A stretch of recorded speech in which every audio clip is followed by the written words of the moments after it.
Hello, hi. In this video, I'm going to show you 5 tips how you can get smooth shots for your B-roll sequence while shooting handheld. I have recently uploaded a video where I tested my newly bought EOS R, the one I am recording right now, where I took it to this park and recorded a nice B-roll sequence, and a lot of people commented that my shots were really stable and cool looking and wanted to know what I do to keep my shots stable while not using a gimbal or any kind of external stabilization. So in this video, I'm going to teach you just that, and also keep in mind that if you have another camera, most of these tips apply to pretty much any camera, so you can learn something even if you don't own an EOS R. So without any further ado, let's get started.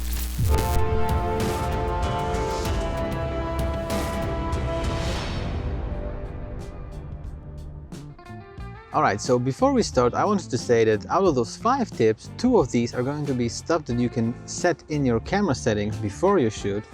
2 of those things can be stuff that you can do while you shoot, and it is basically camera movement and body movement while you shoot. And the final 5th tip, which is for me the least important actually, is stabilization in post-processing. So if you would like to skip any part of the video, here is the table of contents. You can skip to the part that you want. Also, links with timestamps will be down in the description box below. So let's get started with tip number 1. Alright, so first of all, you want to shoot in a high frame rate, and it depends on your camera. For the Canon EOS R that I have here, if I want to maintain shooting in 4K resolution, I will be shooting at 30 frames per second and then slowing it down to 80% of the speed to my 24 frames per second timeline. But if I want 1080p, then I can shoot in 60 frames per second and slow it down even more. And the more frame rate you have, the more you can slow it down and the more it will smoothen out your shots, because if you're doing a fast movement like this, there will be less jitter in your camera. But if you try to make it stable like this, then all of the small shakes of your hands will be much more prominent. So tip number 1, high frame rate.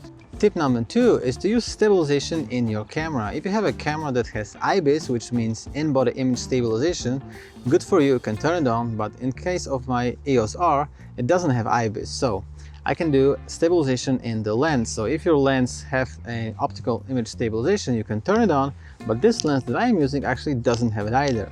So what I can do in my EOS R is I can turn on the electronic stabilization, and that way I get a little bit of stabilization in the camera. And there are 2 types of electronic stabilization in an EOS R, either standard or enhanced. And in my opinion, it's best to use the standard mode, because in the enhanced mode, the stabilization is a little bit too aggressive and also it crops in too much. So I would stick with standard if you have an EOS R. Tip number 3 is to use the technique called 3 points of contact. So use your camera strap and put one hand on the grip. Don't just film one-handed like this, because it's not going to be stable.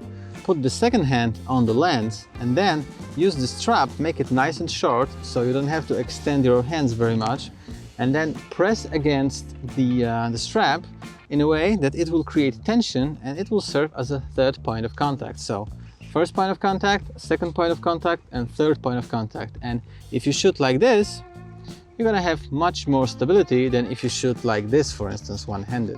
And tip number 4 is don't try to be a gimbal. Don't try to walk, because it will show on the footage.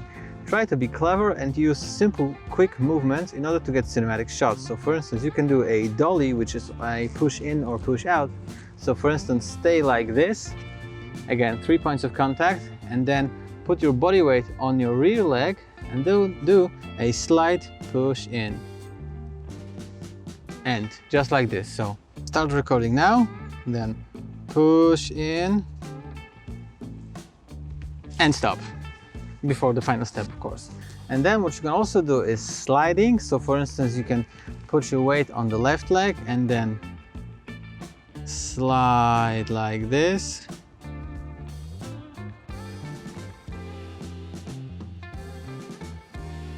And if you absolutely want to walk by doing your shots, do it like this. So 3 points of contact, then crouch a little bit, hit record, and then legs bent, tiny steps, tiny steps, tiny steps.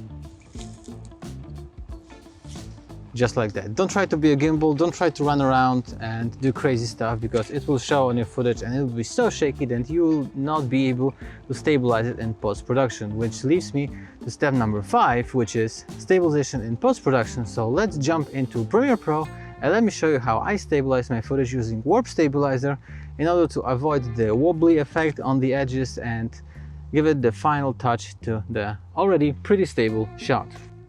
Okay, so we are here in Premiere Pro and I have a project where I imported those two clips and I have already created a sequence. The sequence is in 24 frames per second, whereas the clips are recorded in 30 frames per second at 4K. So let's drag the first clip onto the timeline. And this is how it looks. You can see it's pretty stable, but we can do better.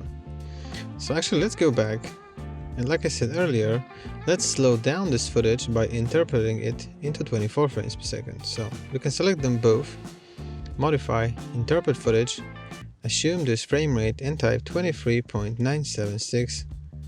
OK, you can hit enter. And then let's drag this clip again. And you can see it's a little bit longer and it's already looking a little bit more stable.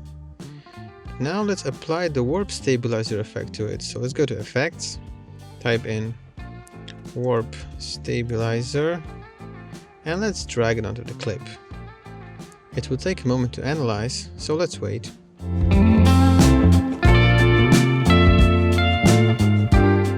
Okay, it's done, so let's play it. And it looks actually pretty good, but the problem is that by default warp stabilizer applies smoothness to 50% and method to subspace warp. And oftentimes with these default settings the stabilization is a little bit too aggressive, so we're gonna change to something more pleasing to the eye. But first let's change the framing for a moment to stabilize only so you can see what's going on. Let's play it again.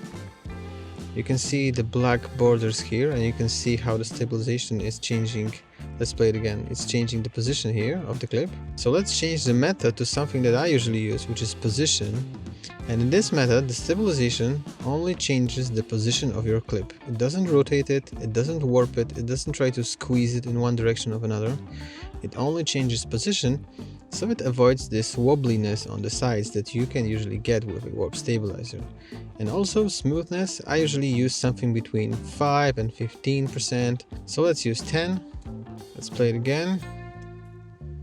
Yeah, that looks pretty good. And let's actually change the framing to stabilize crop auto scale. This is the default setting, so you don't have to change it. These are the settings that I use, which is smoothness 10% and method position. So let's do the same to the second clip and let's apply some color grade so I can show you the final result.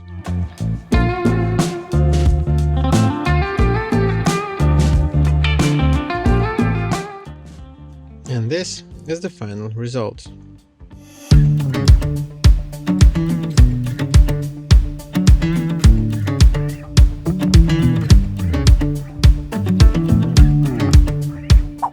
Alright, so that's basically it. I hope you learned something today. If you did, make sure to hit the like button down below. It really makes a difference. Also, consider subscribing to the channel because there will be more videos like this, and I usually do photography tutorials, filmmaking tutorials, drone flying tutorials, travel videos, and sometimes even vlogs. So if you are interested in any of that, you know what to do. I upload new content every single week. But that's it for now.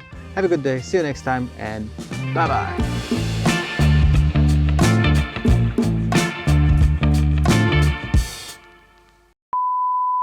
And so in my opinion, wow, those birds are loud. So in my opinion, and actually the EOS R have two stages of electrical